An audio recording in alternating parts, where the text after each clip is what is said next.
श्री राम ने हिरण को मारा था। क्या प्रभु श्री राम मांस का सेवन करते थे? दोस्तों, यह है एनसीपी यानी राष्ट्रवादी कांग्रेस पार्टी के नेता जितेंद्र अवार्ड। इनका मानना है कि श्री राम मांसाहारी थे।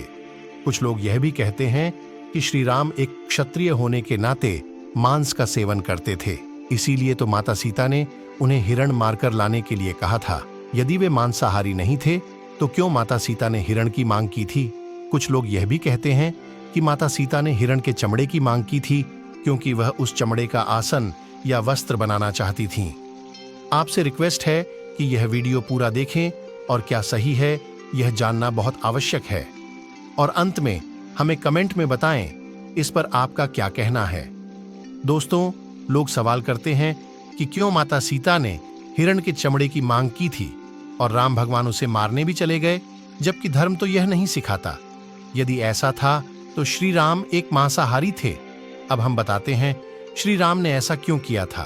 प्रभु श्री राम, लक्ष्मण और माता सीता ने अपना राजपाट और राजसी वस्त्र सभी को त्याग कर वन गमन कर गए थे।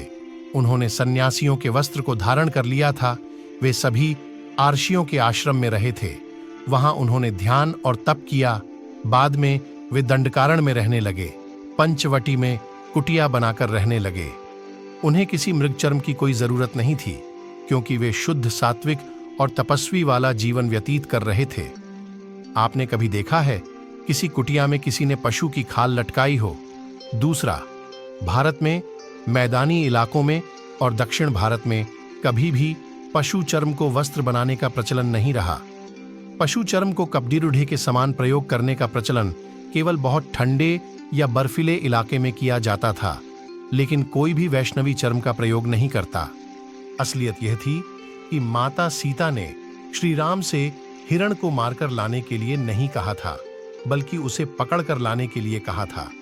सुनहरी हिरण के बच्चे को देखकर जंगल में अकेलेपन को दूर करने के लिए माता सीता ने श्री राम से उस बच्चे को पालने की इच्छा जाहिर की थी। प्रभु राम ने उस समय सीता को समझाने का प्रयास किया कि इतना छोटा बच्चा अपनी मां के बिना नहीं रह सकता है, इसलिए ये हट छोड़ दो। किंतु तब सीता बोली, ठीक है, जब तक इसकी मां नहीं आती तभी तक तो इसे रख सकते हैं। ऐसे में हार कर प्रभु श्री राम उस हिरण को पकड़ने उसके पीछे दौड़ते हुए चले गए। जब दौड़ते हुए वो हिरण एकदम से कभी दिखाई देता और कभी गायब हो जाता तो प्रभु श्री राम समझ गए कि यह कोई मायावी है। यही सोचकर उन्होंने तीर निकाला और उसका वध कर दिया।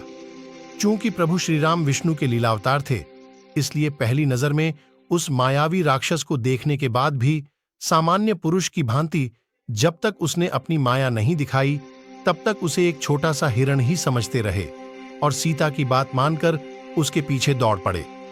वे सब कुछ जानते थे, लेकिन यदि वह ऐसा नहीं करते तो आगे की लीला नहीं होती।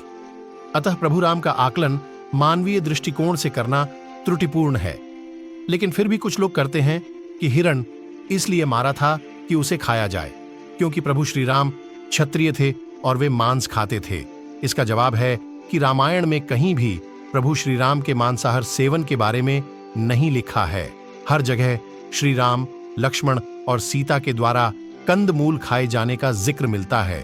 कुछ नेता लोग अपनी राजनीति करने के लिए श्री राम को भी गाली देने से नहीं चूकते। बाकी आपकी इस पर क्या राय है हमें बताएं और वीडियो को लाइक, चैनल को सब्सक्राइब करें। जय श्री राम।